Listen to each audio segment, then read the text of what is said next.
یہ تو شاید آپ کو معلوم ہوگا کہ شیطان ہر کام میں ہمارے ہر کام میں شریک ہونے کی کوشش کرتا ہے۔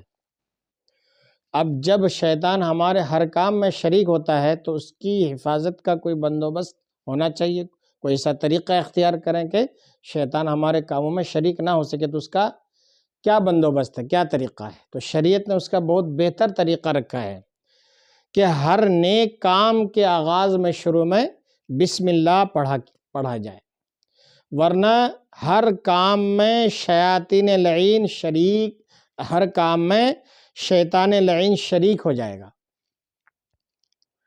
چنانچہ حضرت علامہ ابن حجر عسقلانی رحمۃ اللہ تعالی علیہ نقل کرتے ہیں کہ امیر المومنین حضرت سیدنا عمر فاروق رضی اللہ تعالیٰ عنہ فرماتے ہیں کہ شیطان کی 9 اولاد ہے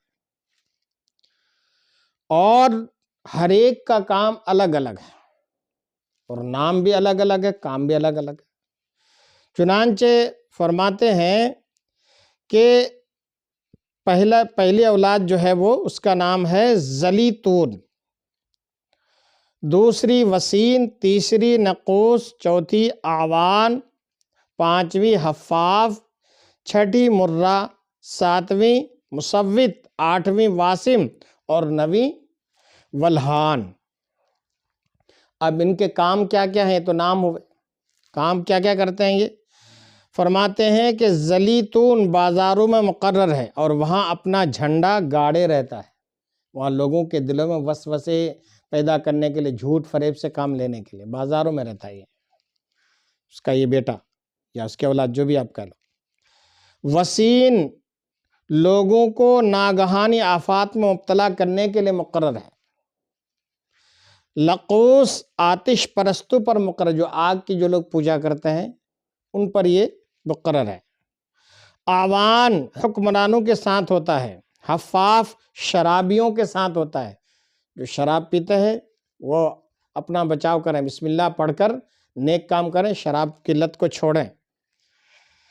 مرہ گانے باجے بجانے والوں پر مقرر ہے۔ مصوت افواہیں عام کرنے پر مقرر ہے، وہ لوگوں کی زبانوں پر افواہیں جاری کروا دیتا ہے اور اصل حقیقت سے لوگ بے خبر رہتے ہیں۔ داسم گھروں میں مقرر ہے، اگر صاحب خانہ گھر میں داخل ہو کر سلام نہ کرے اور بسم اللہ نہ پڑھے اور بسم اللہ پڑھ کر قدم گھر میں نہ رکھے تو یہ ان گھر والوں کو آپس میں لڑوا دیتا ہے۔ یعنی گھر میں داخل ہوتے وقت کیا کرنا چاہیے؟ بسم اللہ پڑھ کر سلام کر کے گھر میں داخل ہوں گے تو پھر یہ شیطان کی جو اولاد ہے یہ ہمیں بہکا نہیں پائے گی، گھروں میں لڑائی اور جھگڑے نہیں کروا پائے گی، ورنہ اس کے علاوہ پھر کیا ہوتا ہے کہ یہ آپس میں ہمیں لڑوا دیتا ہے داسم۔ حتیٰ کہ طلاق یا خلا یا مار پیٹ تک نوبت پہنچ جاتی ہے۔